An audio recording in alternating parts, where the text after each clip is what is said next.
చాలా చక్కగా ఈరోజు మనము బ్రహ్మస్వామి గురించి తెలుసుకున్నాం సార్. ఆయన అప్పుడు వాళ్ళ గురువు గారి దగ్గరికి వెళ్ళినప్పుడే అతన్ని కాశీకి పంపించేశారన్నారు కదా! చాలా అద్భుతంగా అనిపించింది సార్ అది. అప్పుడు ఎలా అది సాధ్యమో అది అదే అదే. నమ్మశక్యంగా లేదు. అంటే అవును. మహిమలన్నీ అట్లాగే ఉంటాయి. కానీ అది మరీ అది చాలా ఉమ్.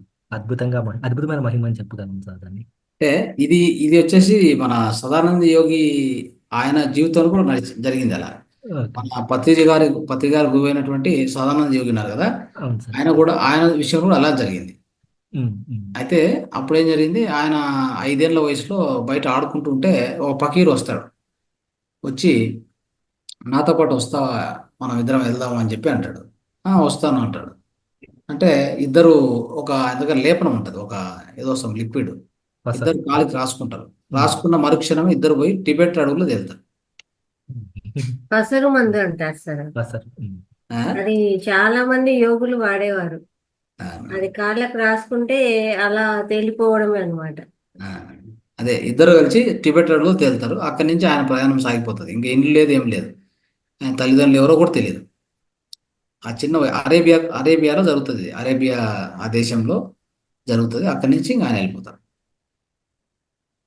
చాలా చక్కగా చెప్పారు సార్. ఇంకా తులసి మొక్క గురించి, తులసి ఔషధాలు మనకు ఎలా ఉపయోగపడుతుంది వివిధ జబ్బులకి ఉమ్. ఇలా చెప్పారు. అలాగే శంఖముచ్చర కూడా ఈ కాన్స్టిపేషన్ మూలాల గురించి ఆ, క్యూర్ అవుతుంది సార్. ధన్యవాదాలు. రైట్. ఇంకా ఎవరైనా ఉంటే మీరు మాట్లాడండి సార్, నేను డబ్బు ఉంటే అడగండి. మీ లింగాలు తిన్న స్వామి అంటే ఆయన బ్రహ్మస్వామినా సార్ పూర్తి పేరు ఆయనకు వచ్చింది? ఆ, ఆయన అంటే ఇప్పుడు పెట్టిన పేరు బ్రహ్మస్వామి, ఆయన పేరు నరసయ్య. అదే మా ఊరి చుట్టుపక్కలలోనే అన్ని పేర్లు కనిపిస్తున్నాయి సార్, అందుకే డౌట్ వచ్చింది ఎక్కడ ఏంటి ఇది అనేసి. అక్కడ మొత్తం యాక్చువల్ గా లింగాల దిన్నే నాకు తెలిసి ఆ కడప ఆ ప్రాంతంలో ఉంటది అది.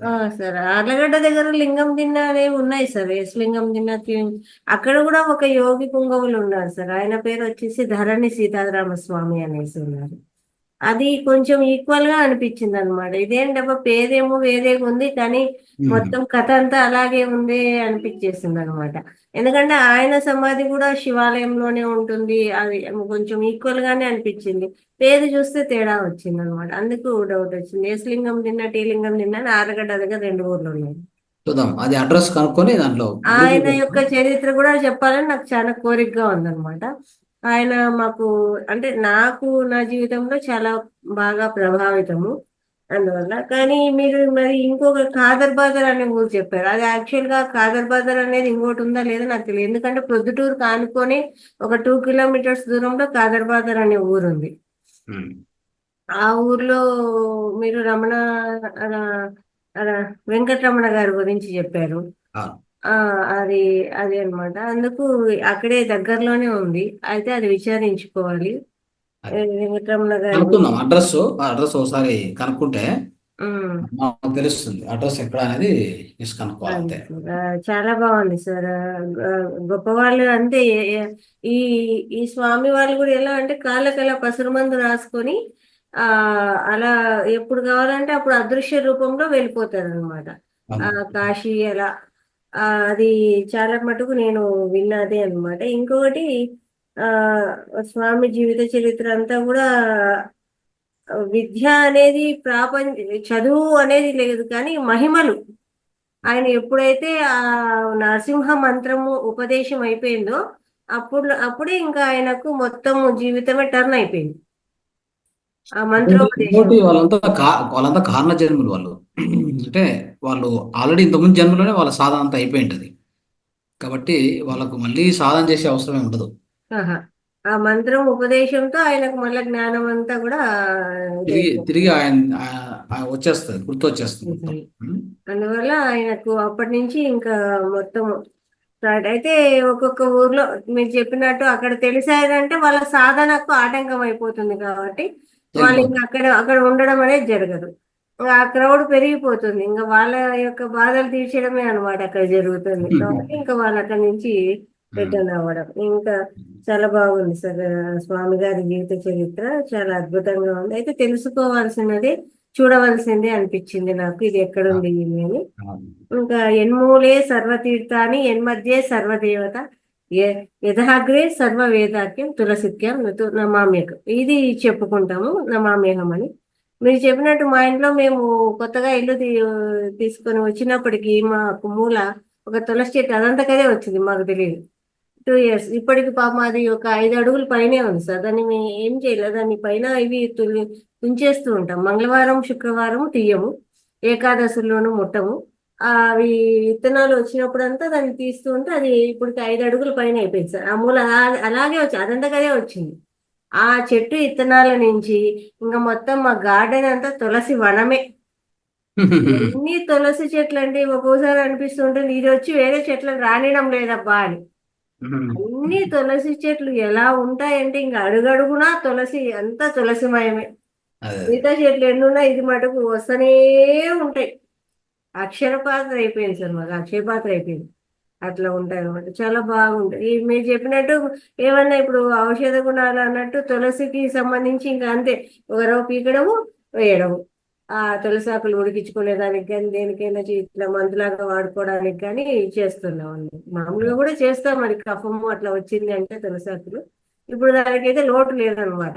అన్ని తులసి చెట్లు ఎన్ని ఉంటాయో అసలు లెక్క పెట్టలేము, అంత వనం అయిపోయింది.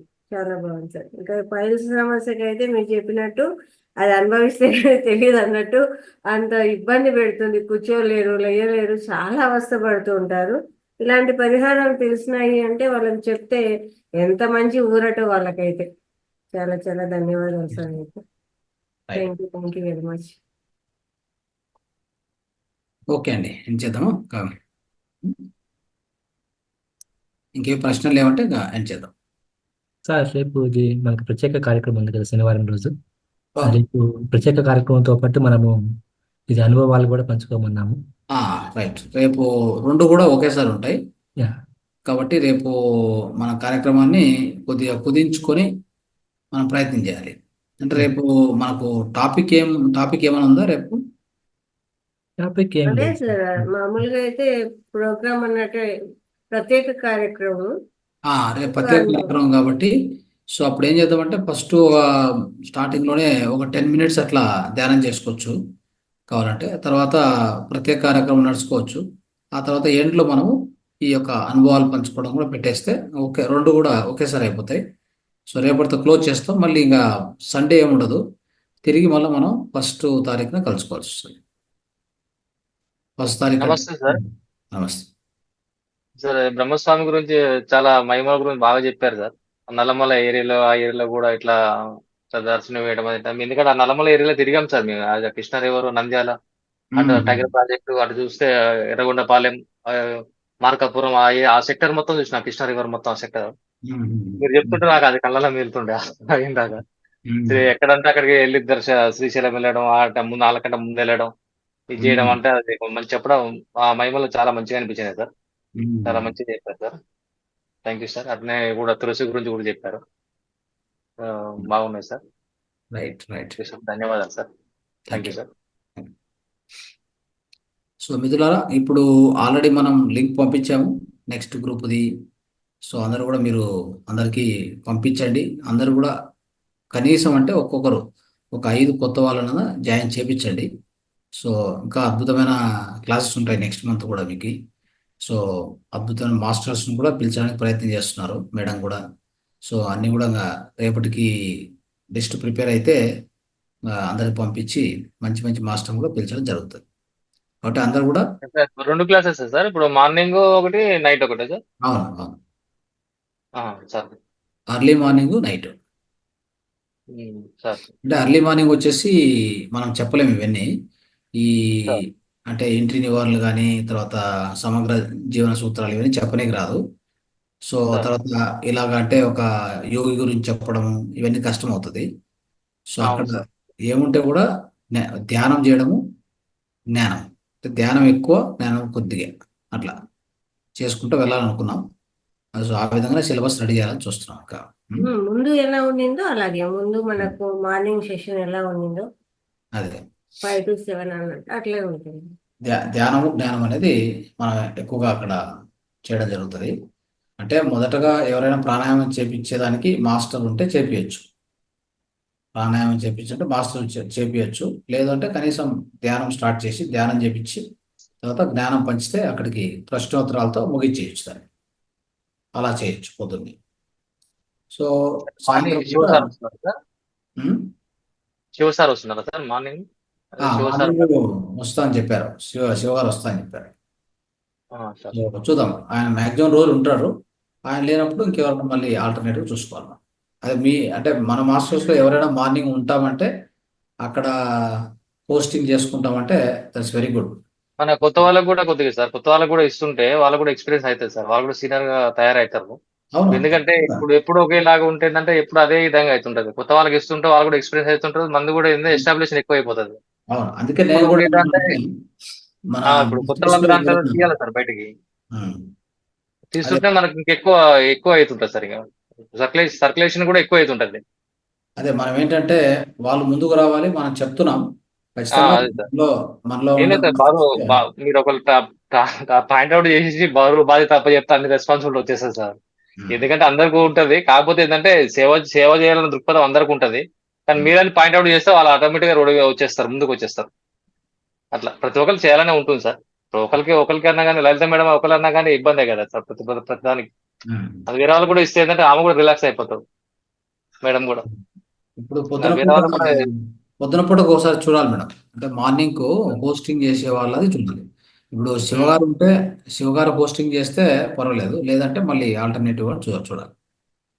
ఎవరికి ల్యాప్టాప్ ఉంది, ఎవరు ల్యాప్టాప్ ఉంది, వాళ్ళు ఎవరు పార్టిసిపేట్ చేస్తారో వాళ్ళు చేయాలి. సరే. అది అది ఒకసారి మళ్ళీ చెప్తున్నా సార్ మనకి. ఇచ్చేయాలి. అది ఉమ్. చూద్దాం. అంటే మీరు ఆఫ్లైన్ కానీ అందరికి ఒకసారి చర్చించి ఫైనల్ చేయండి. ఉం? ఇంకా మా ఉంది దగ్గర కదా. కూడా ఆఫ్లైన్ కి వస్తుంటారు సార్ చాలా మంది, మా కాలనీలో కూడా. వాళ్ళకి అదే టైం ఎట్లా, నాకు కూడా మార్నింగ్ టైం ఆఫీస్ అది టైం దొరకదు సార్. ఇంకా ఎట్లా ఏం చేయాలో అర్థం కావట్లేదు. ఉం. అది తమరితో మాట్లాడతా సార్ నేను తర్వాత. లేదు, మార్నింగ్ అర్లీ మార్నింగ్ చాలా మంది ఆ టైం అయితే ఫ్రీగా ఉంటారు, చేసుకుని వెళ్ళిపోతారు. ఆఫీస్కి వెళ్ళిపోయేవారు చాలా మంది ఉంటారు అట్లా. ఉం? అదే మార్నింగ్ టైం బాగుంటుంది. ఆఫ్లైన్ క్లాసెస్ అడుగుతున్నారు కొంతమంది. Offline okay. ఆ, అట్లా మళ్ళీ మనకు టైం దొరకదు. ఆఫ్లైన్ అంటే ఇంకా మనము ఒక సెంటర్ చిన్న ప్లేస్ పెట్టుకోవాలి. ఒక రూమ్ 2 రూములు అట్లా పెట్టుకొని వచ్చిన వాళ్ళకి ధ్యానం చేపిస్తూ అట్లా చేయాలి ఇంకా. ఉం? అదే సార్, తమరితో మాట్లాడతా సార్ నేను అది ఉం. తర్వాత. Okay, right. నమస్తే. Okay, thank you. Okay madam, right. Satyavati madam గారు మన మార్నింగ్ టైం అవైలబుల్ ఉంటారేమో చూస్తాను సార్. ఉంటే మటుకు మేడం ధ్యానం అయితే బాగా చెప్పిస్తారు కదా. ఆ, కాబట్టి మనము మేడంతో మాట్లాడినామంటే మార్నింగ్ టైము ధ్యానానికి చేయించవచ్చు. అంటే ధ్యానము చేపించడము, తర్వాత మ్యూజిక్ పెట్టడము, ఇవి అంటే అది ఆ మ్యూజిక్ పెట్టడానికి ధ్యానం చేపించడానికి మెయిన్ గా ల్యాప్టాప్ వచ్చి ఉండాలి, ల్యాప్టాప్ ల్యాప్టాప్ ఉండాలి, ఉన్నది. అది ల్యాప్టాప్ తను ఉండాలి, దాని కన్వీనియంట్ ఆపరేషన్ అవుతుందా ఏమని చూడాలి. ఉండాలి. అది ఎవరు అనేది మన మాస్టర్స్ పాయింట్ అవుట్ చేయాలి మరి. మీరు మెసేజ్ కూడా తయారు చేసి గ్రూప్లో వేసేయండి. సో ఇది మనకు పొద్దున క్లాసు ఇట్లా స్టార్ట్ కాబోతుంది, దీనికి ఈ యొక్క రిక్వైర్మెంట్ ఉందని మీరు వేసేస్తే మంచిది. సరే. ఓకే. ఇప్పుడే వేస్తే ఎవరెవరు ముందుకు వస్తే మనం వాళ్ళతో మాట్లాడి మనం రెడీ చేసుకోవచ్చు. Okay, okay, thank you. Right, thank you. Right. Okay మిత్రులారా, అందరికీ ధన్యవాదాలు. శుభరాత్రి. Thank you.